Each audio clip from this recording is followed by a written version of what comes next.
nitong nakaraang linggo sa Caradocs.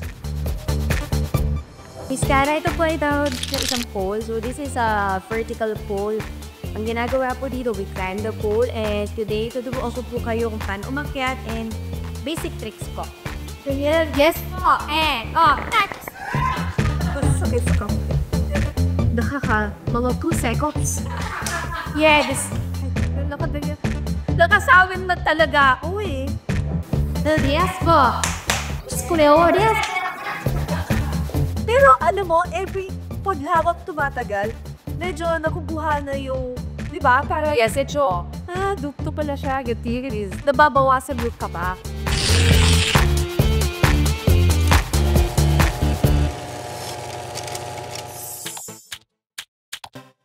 Sa aerial hoop naman, imbis na vertical pole ang aakyatin, isang malaking bilog na bakal ang kailangang sakyan at makagawa ng challenging poses.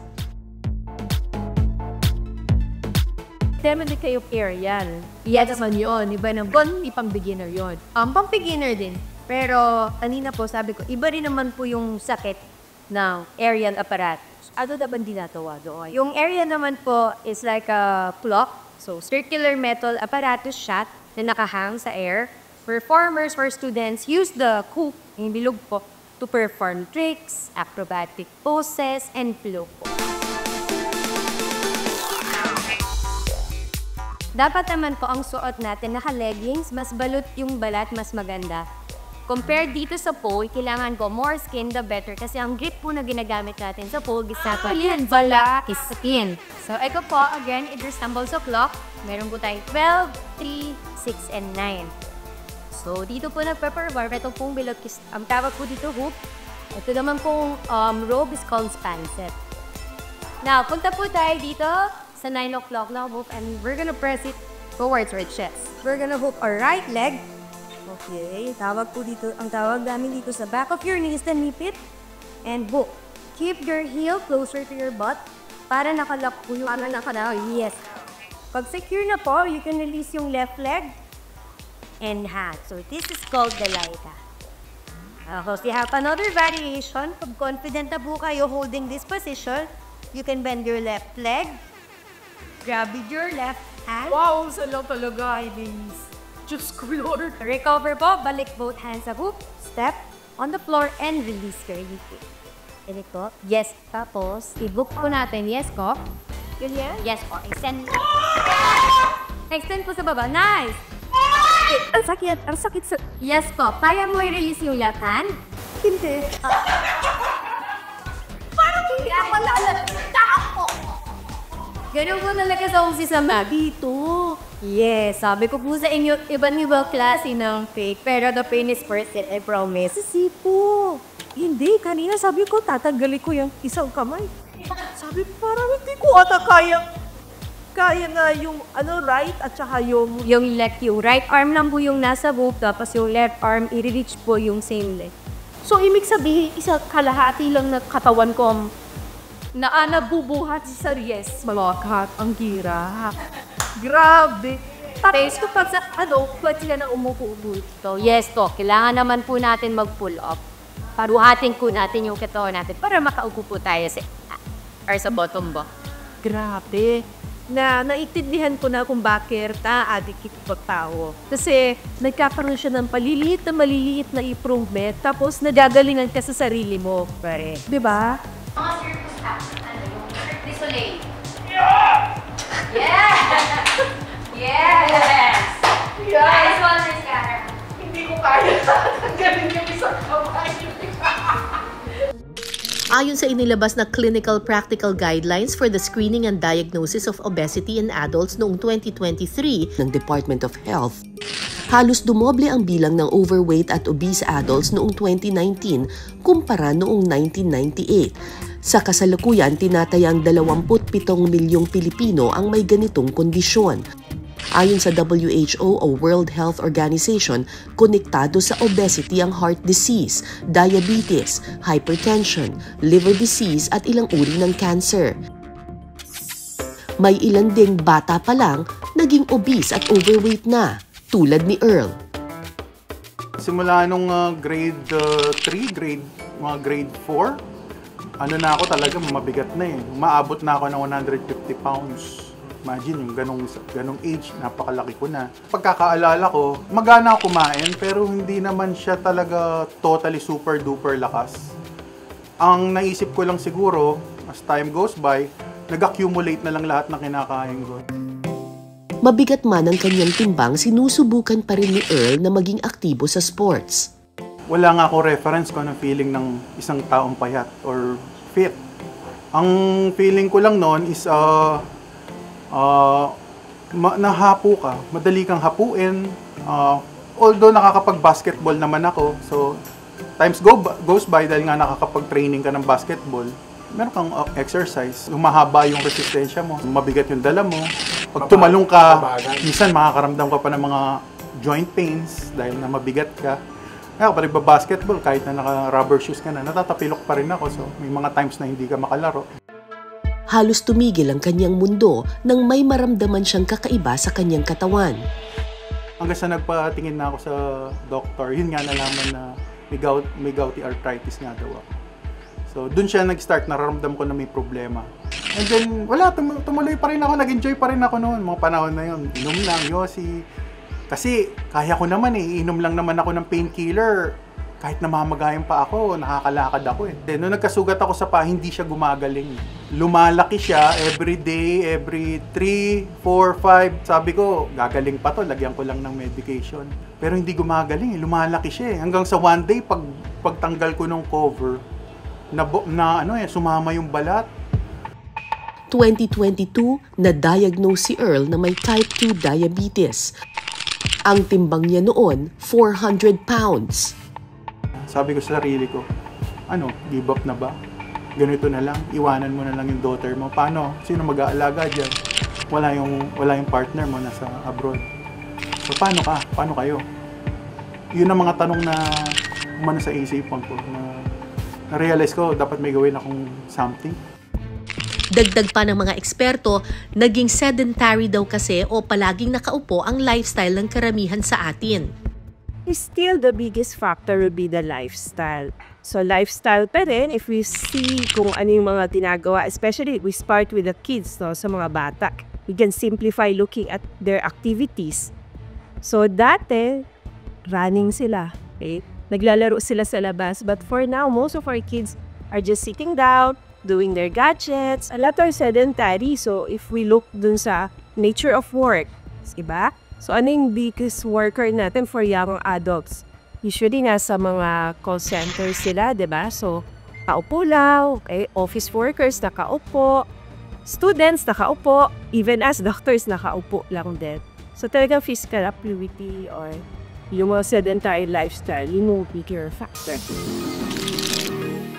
So, we can just do deliveries. Ha? And ano yung pinapa-deliver natin?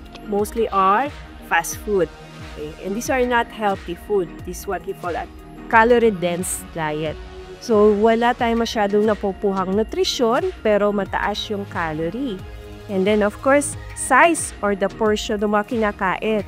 Usually sa atin yung mga BG or large, go large. Okay? So, dagdag yun sa mga calorie. So, I think that's very important, no? Of course, yung mga, may mga patient na may certain conditions, like may mga ibang sakit, na may be also associated with pagkakaroon ng obesity or pagkaba. Kailangan din daw nating tingnan kung paano ba natin mababago ang ating lifestyle. When we talk about lifestyle modification, kasama din yung proper diet and exercise, of course. Then, of course, behavioral intervention, kasi may mga pasyente, alam mo yon, or mga kao, na wala lang, gusto lang kain ng kain. Okay? Pag masaya, kain, pero pag malungkot, kain din. Pero hindi pa naman daw huli ang lahat. Para simulan ang kanyang pagpapapayat, sinubukan ni Earl ang low-carb diet. Sa low-carb diet, nililimitahan ang mga inumin at pagkain na mataas sa carbohydrates, tulad ng kanin, tinapay, pasta at soft drinks. Mas marami rin ang protina tulad ng baboy, manok at isda. High in protein, moderate fat, at saka kung allow ng body mo, pwede ka mag-green leafy vegetable. Yun yung klase ng low carb na. Ang tawag nila daw doon, ketovore, yung sa akin. More meat. More meat, moderate fat, at dahil obese pa ako, kaya moderate fat. Ang feeling ko, bumalik ako ng high school. Yun ang feeling. Kasi wala na yung joint pain. Hindi katulad dati na regular, may masakit.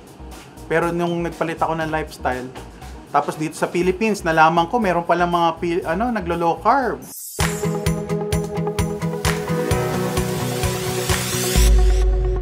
Kaya matapos ang halos 3 taong low-carb diet mula 400 pounds, 292 pounds na lang ngayon ang timbang ni Earl.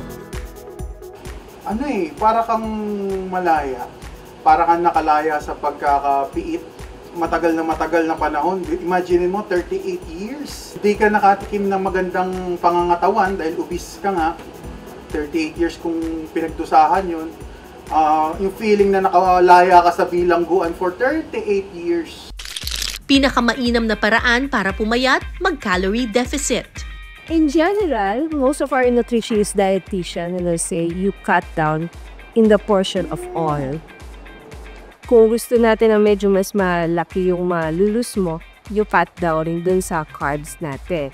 Okay, so inupunaw carbs. 1 cup of rice is 200 calories. So magka-cut lang tayo ng total of 500 calories in a day. Sasabihin naman pa siya, Doc, mahirap mo walang rice. Pilipino kasi kumakain tayo rin ng rice. O kumakain ka ba ng fast food? Tanggalin mo lang yung french fries mo kunwari. Nakakat ka na doon ng practically 500 calories. Magsusoft drinks ka ba? Tanggalin mo na yung soft drinks mo, nakakakat ka na ng malaking calories. So ang tatanggalin natin yung mga hindi kailangang pagkain. Isinusulong din ng mga health expert ang tinatawag na pinggang Pinoy. So meron tayong tinatawag na pinggang Pinoy. It's actually advocated by the Department of Health and our organization. So then maganda yung plate So dinivide mo yung plate into the different portions. Walang tinanggal. So the 1/4 of your plate will be carbohydrates. It can be rice, can be bread, can be pasta, pwede siyang kamote, pwede siyang mais. Then 1/4 of your plate is protein.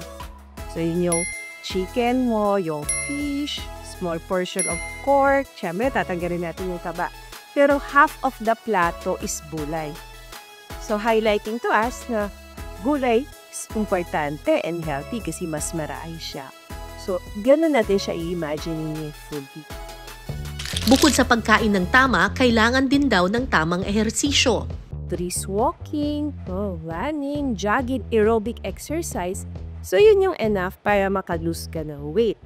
Pero dapat sustain siya. Hindi tayo pwedeng magmahal sa iba kung hindi natin mamahalin ang sarili natin. Kasi tayo mismo magiging problema ng mahal natin sa buhay. Huwag nating hayaan yun. Ilaban natin ang sarili natin, huwag tayong mag-give up.